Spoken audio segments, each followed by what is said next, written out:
Phani,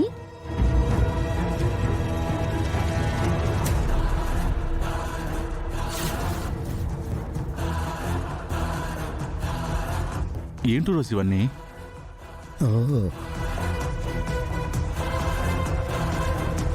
chicken, mutton, fish,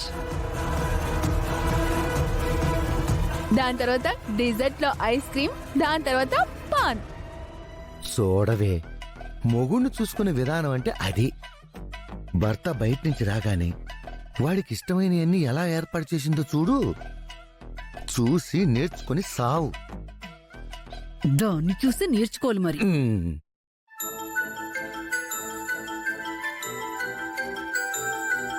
నాకు ఇష్టమైనవన్నీ తెలుసుకొని ఎలా రెడీ చేశావు?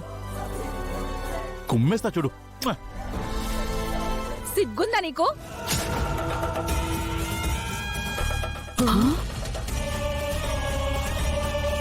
నీకెలా తినబుద్దవుతుంది?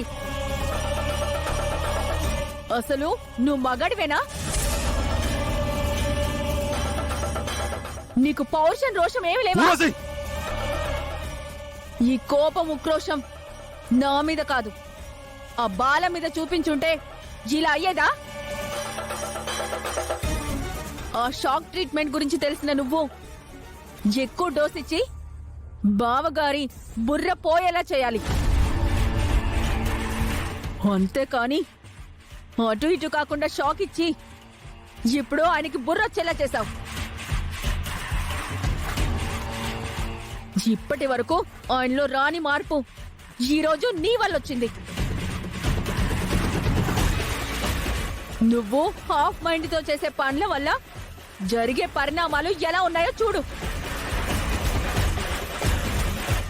ఇంత చాతకాని దద్దమ్మవి ఏదో పెద్ద పొడి చేసినోళ్లాగా తినడానికి రెడీ అవుతున్నావా? ఊర్వశి! చాలా ఓవర్గా మాట్లాడుతున్నావు. జాగ్రత్తగా మాట్లాడితే నీకే మంచిది. ఒక్క మాట అంటే అంత రోషం వచ్చిందా? నీ వల్ల కాదు అంటే నాకొదిలే, నేను చూసుకుంటాను. నువ్వెళ్ళే ఆ మూలలో కూర్చో. అమ్మో, దానికంటే నువ్వు చాలా మేలే. ఈ విధంగా నన్ను ఎప్పుడు తిట్టలేదు. ఇది నా కొడుకుని అంత మాట అంటుందా? దర్భం చెప్తా. ఆగు. ఆ ఓరసి ఉన్న ఆవేశంలో నువ్వు అక్కడికి వెళ్తే వాడితో పాటు నీకు ఇస్తుంది. ఇక్కడ లాయర్ గారు నా ప్రయాణానికి అన్ని ఏర్పాట్లు చేశారంటమ్మా. అవునమ్మా, తెల్లవారుజామునే నీ ఫ్లైట్. నువ్వు రేపు 10:30 కల్లా హైదరాబాద్ వచ్చేస్తావు. ఇక్కడి నుండి మీ దగ్గరకు వచ్చేస్తే ఇంకా జీవితాంతం మిమ్మల్ని వదిలి నేను ఎక్కడికి వెళ్ళను.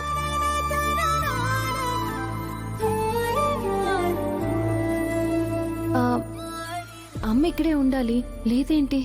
సుందరి, అత్తయ్య వచ్చి ఉంటారు కదా. ఒక్క నిమిషం, నేను అటు వెళ్ళి చూసొస్తాను. సుందరి, నేను ఇటు సైడ్ వెళ్తా. రారా అనంతు, మనం అటు వెళ్దాం పదా.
అమ్మా,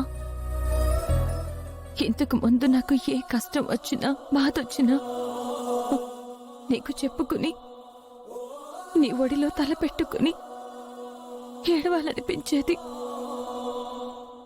అప్పుడు నువ్వు నా పక్కన లేవు, చాలా దూరంగా ఉన్నావు.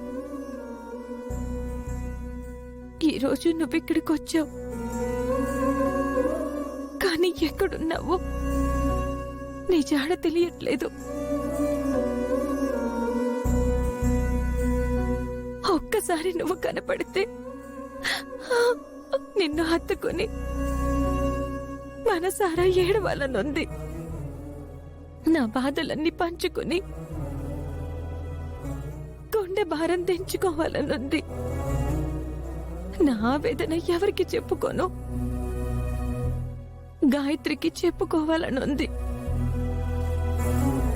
కానీ అమ్మ నీ గురించి చెప్తే అది నాలా తీసుకోలేదు, కుమిలిపోతుంది. అటు నువ్వు కనపడట్లేదు, ఇటు బాలగారికి వైద్యం చేయించి మంచి మనిషిని చేద్దామనుకుంటే